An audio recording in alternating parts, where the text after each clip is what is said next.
Hello everyone, SSR and pocket tech I'm back again with another video. Last night Apple వాళ్ళు అయితే మనకి iOS 27 developer beta 7 అయితే release చేశారు. ఇది వచ్చేసి లాస్ట్ డెవలపర్ బెటా. నా iPhone 17 Pro Max లో చూస్తున్నారు కదా, ఇది వచ్చేసి 1.34 GB అయితే ఉంది. ఇది developer beta. So public beta వచ్చేసి మీకు నెక్స్ట్ 24 hours లో వస్తుంది. Public beta 5 and developer beta 7 రెండిట్లోనూ సిమిలర్ చేంజెస్ అయితే ఉంటాయి. ఈ బెటా 7 లో మోస్ట్లీ కొన్ని బగ్స్ అండ్ స్టెబిలిటీ మీద అయితే ఎక్కువ ఫోకస్ చేశారు. ఒకసారి వర్షన్ నెంబర్ చెక్ చేద్దాము. Let's go to settings, general, about. ఇక్కడ iOS వర్షన్ చూడొచ్చు, 27 అని చెప్పి ఉంది. దాని మీద క్లిక్ చేస్తే వర్షన్ నెంబర్ ఇనిషియల్ గా అయితే కనపడదు. ఈ 27 మీద ట్యాప్ చేస్తేనే వర్షన్ నెంబర్ చూపిస్తుంది. 24A 5424A వర్షన్ నెంబర్ లో చివరిలో ఏ ఉంది అనుకోండి, ఇది వచ్చేసి లాస్ట్ బేటా అన్నట్టు. ఈ సాఫ్ట్వేర్ లో ఎటువంటి ఇష్యూస్ లేకపోతే నెక్స్ట్ రిలీజ్ క్యాండిడేట్ ఉంటుంది. దాని తర్వాత అఫీషియల్ అప్డేట్ అనేది రిలీజ్ అయిపోతుంది. అండ్ కింద చూస్తున్నారు కదా, ఇన్స్టాల్ టుడే అని ఉంది. 3 hours బ్యాక్ అయితే ఇన్స్టాల్ చేశాను. ఫస్ట్ నేను అబ్జర్వ్ చేసింది ఏంటంటే, సాఫ్ట్వేర్ అయితే చాలా స్మూత్ గా ఉంది.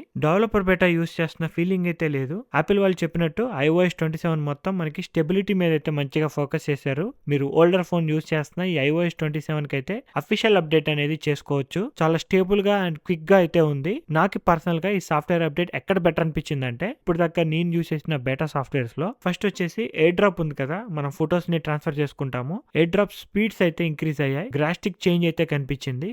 నెక్స్ట్ ఫోన్ వాడుతున్నప్పుడు కానీ అప్లికేషన్ ఓపెన్ చేసేటప్పుడు, క్లోజ్ చేసేటప్పుడు చాలా స్మూత్ గా ఉంది. నెక్స్ట్ వచ్చేసి నా ఐఫోన్ స్టోరేజ్ ఉంటుంది కదా, ఇక్కడ system data and iOS storage ఇదైతే స్లైట్ గా రెడ్యూస్ అయింది. ఇక్కడ iOS మీద క్లిక్ చేసినప్పుడు ఇక్కడ చూడొచ్చు, iOS స్టోరేజ్ అనేది తగ్గింది కానీ యాపిల్ ఇంటెలిజెన్స్ స్టోరేజ్ అనేది ఇంక్రీజ్ అయింది. మేజర్ గా చెప్పుకోవడానికి ఈ అప్డేట్ బెటా 7 లో అయితే ఎటువంటి న్యూ ఫీచర్స్ లేవు. మీరు కనుక ఫీడ్బ్యాక్ యాప్ ఓపెన్ చేశారనుకోండి, ఇష్యూస్ ఏం ఫిక్స్ చేశారో దాంట్లో క్లియర్ గా చూపిస్తుంది. రీసెంట్ యాక్టివిటీలోకి వెళ్ళి ఇక్కడ రిలీజ్ నోట్స్ లోకి వెళ్తే రిజాల్వ్డ్ ఇష్యూస్ చూడొచ్చు. ఎయిర్ ప్లగ్ సంబంధించిన ఇష్యూస్ ని అయితే రిజాల్వ్ చేశారు. అండ్ కిందకి స్క్రోల్ చేసుకుంటే యాపిల్ ఇంటెలిజెన్స్ కి సంబంధించిన ఇష్యూస్ కానీ, Apple wallet, audio accessory kit కి సంబంధించిన ఇష్యూస్, ఇలా మీకు చాలా రిజాల్వ్డ్ ఇష్యూస్ అయితే కనిపిస్తాయి. అండ్ ఇక్కడ చూడొచ్చు, నోన్ ఇష్యూస్ లో కార్ప్లే యూస్ చేస్తున్నప్పుడు సిరి అనేది అప్పుడప్పుడు రెస్పాండ్ అవ్వట్లేదు. ఈ ఇష్యూ అయితే ఇంకా ఫేస్ చేస్తున్నారు కొన్ని ఐఫోన్ మోడల్స్ లో. మీకు more than 20 new resolve issues అయితే దీంట్లో కనిపిస్తూ ఉంటాయి. ఇంకా రిజాల్వ్ అవ్వాల్సినవి కూడా ఉన్నాయి. మేబీ ఆర్సీ వర్షన్ కి అయితే ఆ ఇష్యూస్ కూడా రిజాల్వ్ చేసేయాలి. బ్యాటరీ విషయానికి వచ్చేసరికి, బ్యాటరీ బేటా 6 తో కంపేర్ చేసుకుంటే బేటా 7 లో కొంచెం బెటర్ గా ఉంది. Not up to the mark. Battery life ఇంకా ఇంప్రూవ్ చేయాల్సింది ఉంది. లాస్ట్ 4 or 5 years నుంచి పాకెట్ టెక్ ఛానల్లో ఐఫోన్స్ లో బెటా సాఫ్ట్వేర్స్ ని ఇన్స్టాల్ చేయడం, వీడియోస్ చేయడం అనేది కామన్ గా జరుగుతుంది. బెటా సాఫ్ట్వేర్స్ ని ఇన్స్టాల్ చేసిన ప్రతిసారి బ్యాటరీ హెల్త్ అనేది 1 or 2% తగ్గేది. బట్ ఈ ఇయర్ ఇంకా 100% లో అయితే ఉంది. నాకు పర్సనల్లీ ఐఫోన్ 17 సిరీస్ లో బ్యాటరీ హెల్త్ అంత ఈజీగా అయితే ఎఫెక్ట్ అవ్వట్లేదు. బ్యాటరీ లైఫ్ ని అయితే ఇంప్రూవ్ చేయాల్సింది ఉంది. లాస్ట్ వీడియోలో చెప్పాను కదా, మనకి అఫీషియల్ సాఫ్ట్వేర్ September 14th ఉండబోతుంది, 14th or 15th. And iPhone 18 launch event ఉంది కదా, every year September 2nd week లో జరుగుతుంది. అది ఈ ఇయర్ వచ్చేసి September 8th కానీ September 9th కానీ జరిగే అవకాశం ఉంది. అఫీషియల్ డేట్ అనేది రేపు కన్ఫర్మ్ అవుతుంది. Pocket tech channel community page అయితే ఒకసారి చెక్ చేయండి, నేను అక్కడైతే పోస్ట్ చేస్తాను.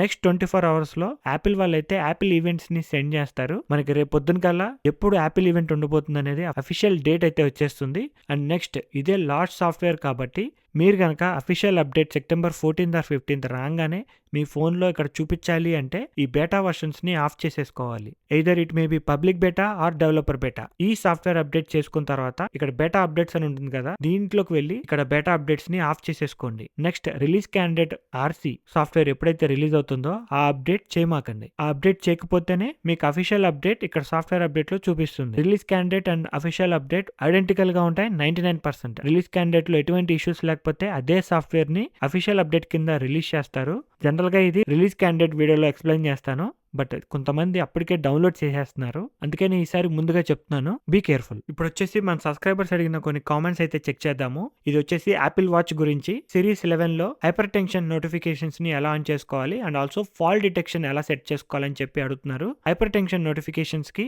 మీరు హెల్త్ యాప్ లోకి వెళ్ళాలి. కంపాటబుల్ వాచ్ అయితే ఉండాలి. సో హెల్త్ యాప్ లోకి వెళ్ళి బ్రౌజర్ లోకి వెళ్ళి ఇక్కడ సెర్చ్ లో హైపర్ టెన్షన్ అని చెప్పి సెర్చ్ చేయండి. ఇక్కడ చూడొచ్చు హైపర్ టెన్షన్ అని చెప్పి చూపిస్తుంది. దీని మీద క్లిక్ చేసి ఇక్కడ సెటప్ అని చెప్పి ఉంటది అనమాట. దాని మీద క్లిక్ చేయగానే మీరు కంపాటబుల్ డివైస్ యూజ్ చేస్తుంటే నోటిఫికేషన్స్ అనేవి ఆటోమేటిక్ గా ఆన్ అయిపోతాయి. అండ్ సెకండ్ వే కూడా ఉంది, ఇదైతే ఇంకా ఈజీ. ఇక్కడ మీరు సమరీలోకి వెళ్ళి ప్రొఫైల్ అకౌంట్ మీద క్లిక్ చేశారనుకోండి, ఇక్కడ ఫీచర్స్ లో హెల్త్ చెక్ లిస్ట్ అని చెప్పి ఉంటుంది. ఇది క్లిక్ చేశారనుకోండి, మీ యాపిల్ వాచ్ కి సపోర్ట్ చేసే ఫీచర్స్ అన్ని ఇక్కడ చూపిస్తాయి. ఫస్ట్ చూడొచ్చు emergency SOS, second the medical ID, third the crash detection, ఇక్కడ నుంచి మీరు క్రాష్ డిటెక్షన్ కానీ ఫాల్ డిటెక్షన్ కానీ రెండు ఆన్ చేసుకోవచ్చు. అండ్ ఆల్సో కిందకి స్క్రోల్ చేసుకుంటే హై హార్ట్ రేట్ నోటిఫికేషన్స్, లో heart rate notification, hyper tension notifications. ఈ హైపర్ టెన్షన్ లోకి వెళ్ళి ఇక్కడ చూడొచ్చు హైపర్ టెన్షన్ నోటిఫికేషన్స్ అని చెప్పి ఉంటుంది. ఇది టర్న్ ఆన్ చేసుకోండి. ఫాల్ డిటెక్షన్ కూడా మీకు ఇక్కడే ఉంటుంది. ఇక్కడికి వెళ్ళి మీ ఫాల్ డిటెక్షన్ ని మీరు ఇక్కడ ఆన్ చేసుకోవచ్చు. ఇక్కడ ఫాల్ డిటెక్షన్ లో ఓన్లీ డ్యూరింగ్ వర్కౌట్స్ అని చెప్పి చూస్తున్నారు కదా, ఇది ఆల్వేస్ పెట్టుకోండి. Click on confirm.